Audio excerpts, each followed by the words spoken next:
Olá, você ligado no Notícias Agrícolas, eu sou o Guilherme Dorigatti, nós damos sequência à nossa programação, dessa vez para falar sobre o mercado da soja. Vamos acompanhar o que pressionou os preços da commodity lá na Bolsa de Chicago nesta sexta-feira e para ajudar a gente a entender um pouco melhor esse cenário, o que aconteceu, o que a gente pode esperar desse mercado daqui para frente, a gente recebe o Juan Sena, analista de mercado da Grão Direto, já está aqui conosco por vídeo, então seja muito bem-vindo, Juan, é sempre um prazer tê-lo aqui no Notícias Agrícolas.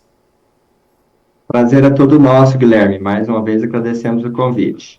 Juan, sexta-feira se encerrando com quedas de 2 dígitos para a soja lá na Bolsa de Chicago. O que pressionou essas cotações nessa sexta-feira? Guilherme, acho que na sexta-feira a gente nunca pode tirar uma conclusão que resuma somente ao dia, né? Até porque é o fechamento de uma semana também.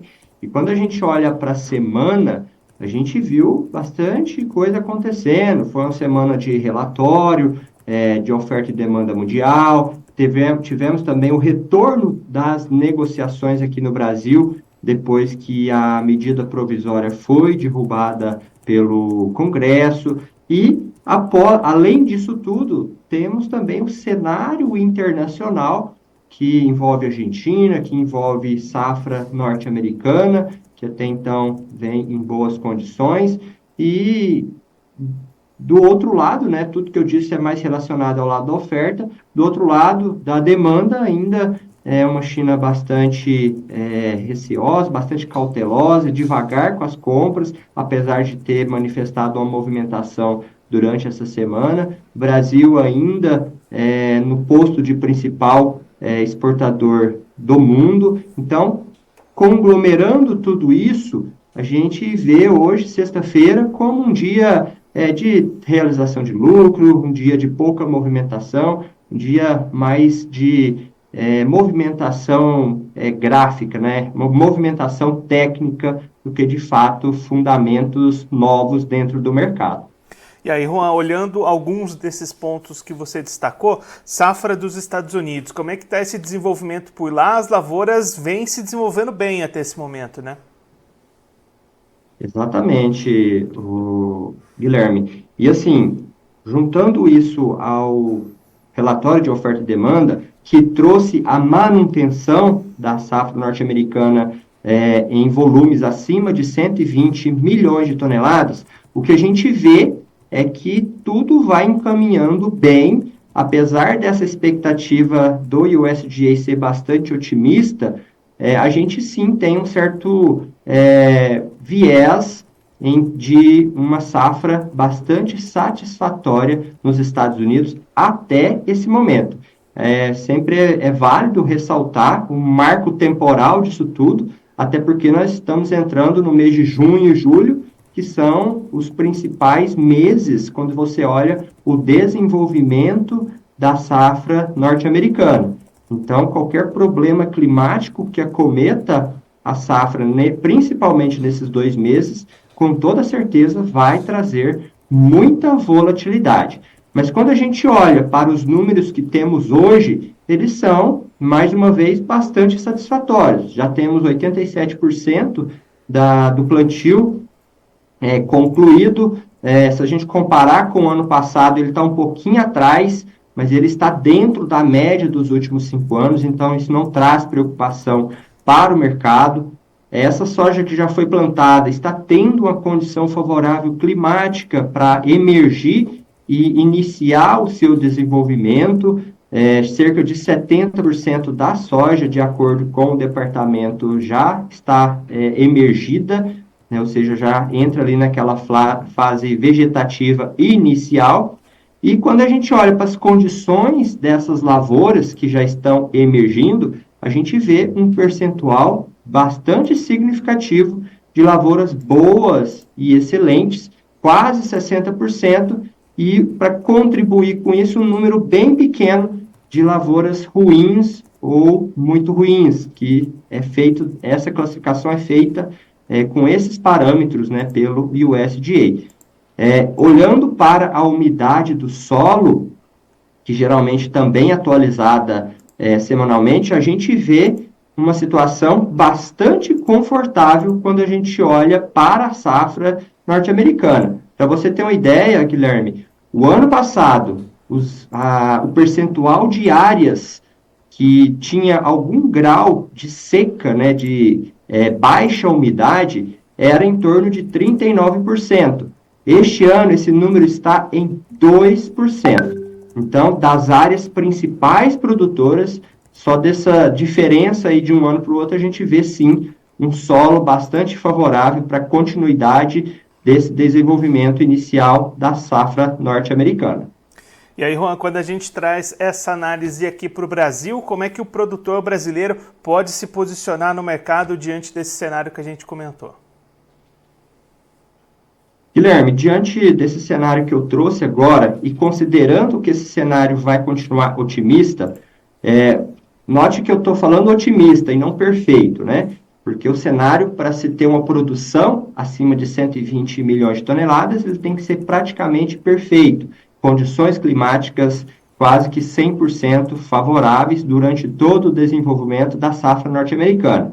Mas, mesmo tendo algum tipo de problema, tudo indica que os Estados Unidos devem trazer, sim, uma safra satisfatória, e isso contribui, de fato, com a oferta mundial. A gente vem acompanhando, desde janeiro para cá, até mesmo de janeiro de 2023, uma projeção, uma expectativa cada vez maior de estoques finais, muito baseado nessa boa expectativa de produção que até o momento a gente vem tendo.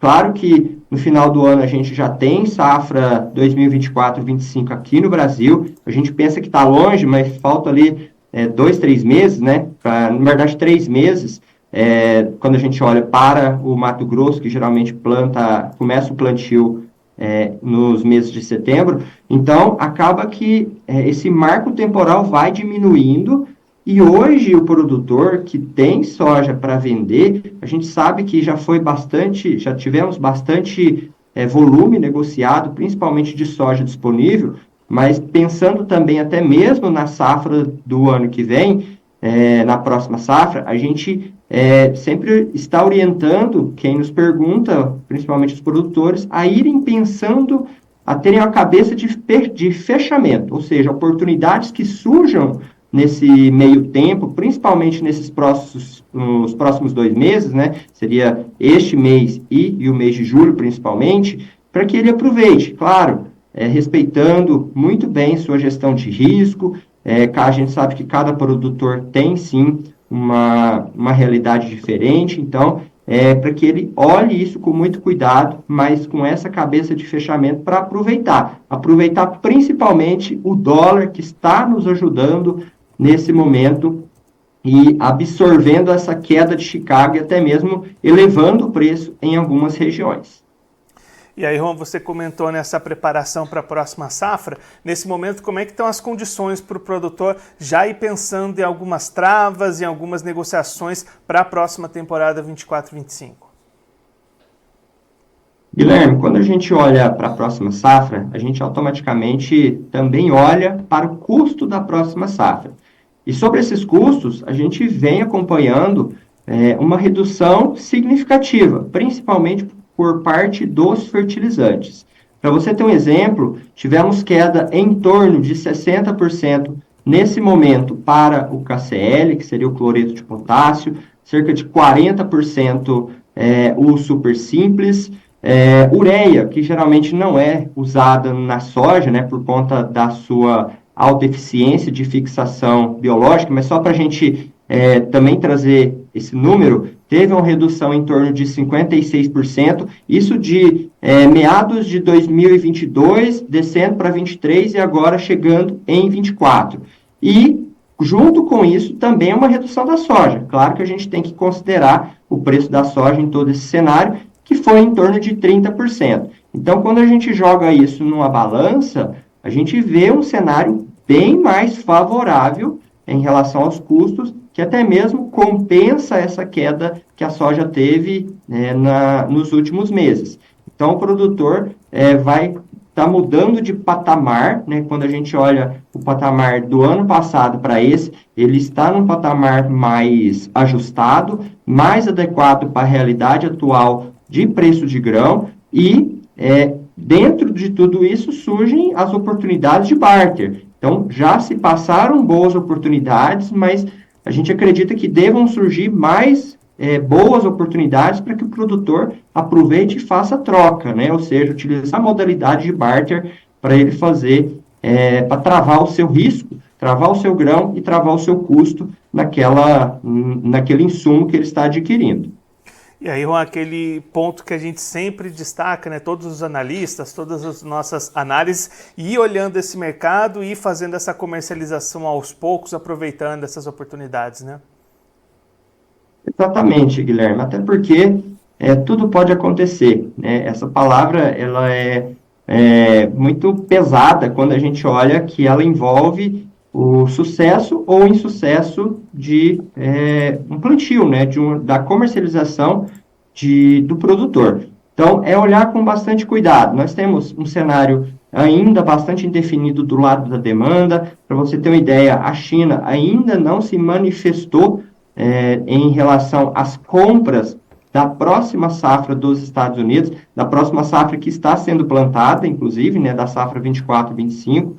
Alguns falam que é por conta de já ter uma retaliação da China em relação às medidas protecionistas, né, que os Estados Unidos trouxeram nos últimos meses, mas é um cenário muito indefinido. Nesse ano, temos eleições nos Estados Unidos, em que geralmente traz bastante volatilidade para o mercado. Estamos tendo um movimento inflacionário no mundo ainda muito alto, né, com bastante dúvida em relação às reduções de taxa de juros, principalmente dos Estados Unidos. Isso acaba mexendo na engrenagem da macroeconomia e impactando no risco, né, na adesão ao risco, principalmente pelos fundos de investimentos.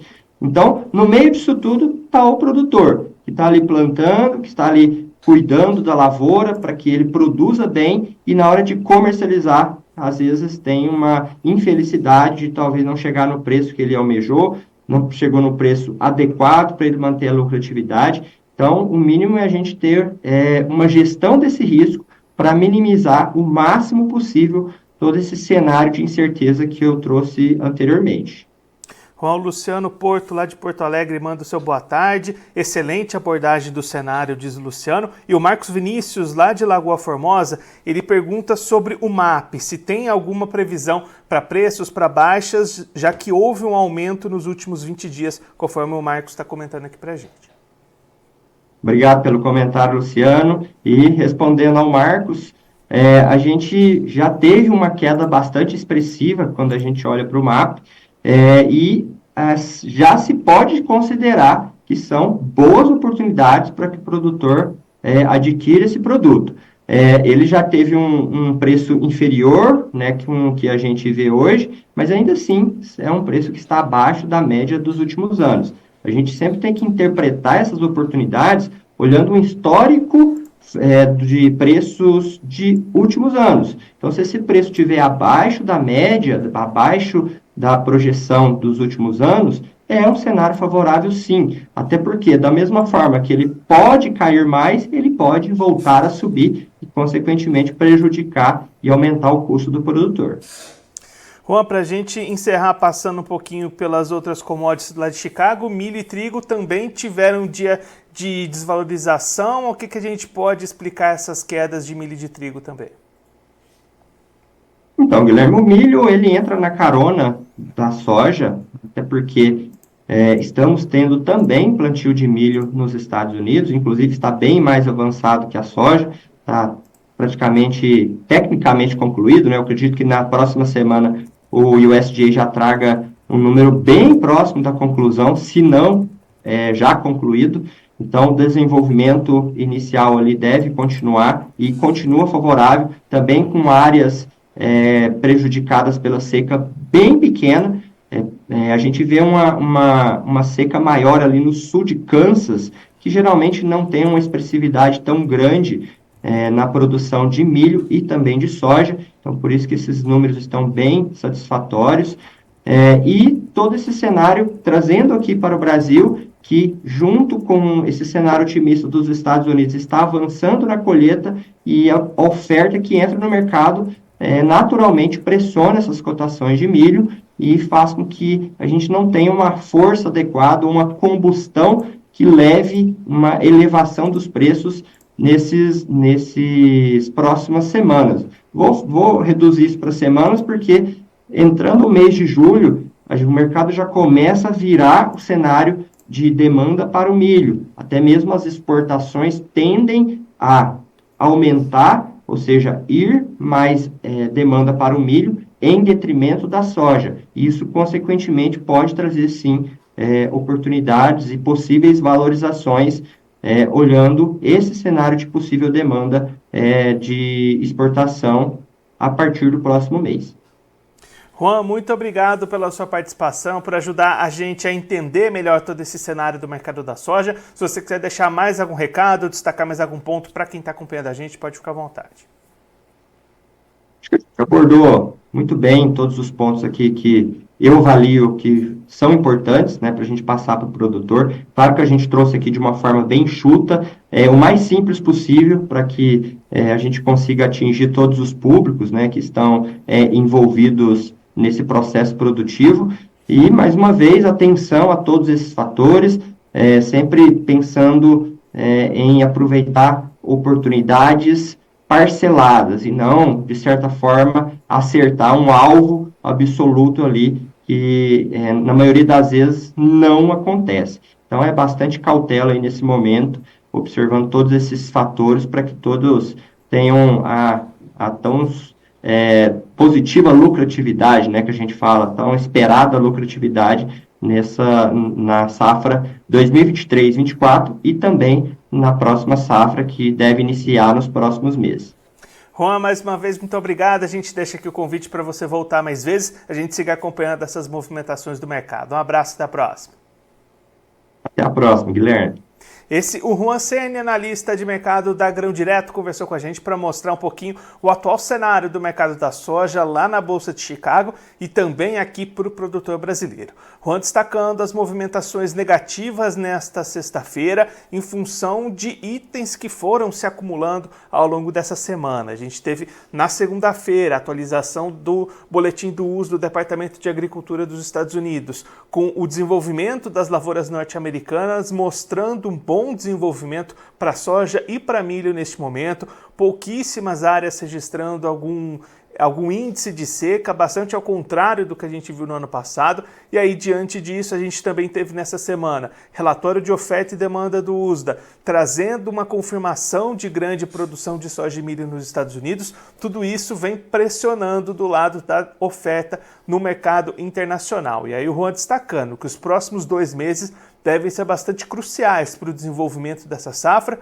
e a definição da produção dos Estados Unidos. Diante disso, qualquer movimentação negativa de clima pode trazer bons momentos pontuais de preços lá em Chicago, e aí o produtor precisa ficar atento para aproveitar essas oportunidades. Inclusive, olhando esse cenário do ponto de vista do produtor brasileiro, o Juan destacando um bom momento para fechar trocas para a próxima safra 24-25, com custos de produção recuando e deixando essa margem positiva. Então é importante o produtor olhar para o mercado nesse momento, na visão do Juan Ceni, analista da Grão Direto. Agora, antes da gente encerrar, vamos verificar como é que estão as cotações neste momento, como é que fechou as cotações lá em Chicago para soja, milho e trigo. Você vai ver aí na tela, começando pela soja. Queda para soja nesta sexta-feira, como o Juan destacou e explicou aqui para a gente. Contrato julho 24 valeu $11,75 o bushel, perda de 9,75 pontos. O agosto 24 caiu 10 pontos e foi cotado a $11,68 o bushel. O setembro 24 fechou a $11,46 o bushel, perda de 11 pontos. E o novembro 24 fechou a $11,49 o bushel, perda de 10,50 pontos. Agora o milho, que também recuou nesta sexta-feira lá em Chicago. O contrato julho 24 valeu $4,50 o bushel, perda de 8,50 pontos. O setembro 24 valeu $4,57 o bushel, perda de 6,50 pontos. Dezembro 24 valeu 4 dólares e 70 centes o bushel, perda de 5,75 pontos. E o março 25 recuou 5 pontos e foi cotado a 4 dólares e 81 centes o bushel. Para encerrar, as cotações do trigo, que também fecharam no vermelho esta sexta-feira, 14 de junho. Contrato julho 24 valeu 6 dólares e 12 centes o bushel, perda de 7,25 pontos. Setembro 24 caiu 9,25 pontos e foi cotado a 6 dólares e 28 centes o bushel. Dezembro 24 valeu 6 dólares e 50 centes o bushel, perda de 10,50 pontos. E o março 25 fechou a 6 dólares e 66 centes o bushel, perda de 10,75 pontos. Agora eu vou ficando por aqui, mas a nossa programação volta daqui a pouquinho. Notícias agrícolas, informação agro relevante e conectada.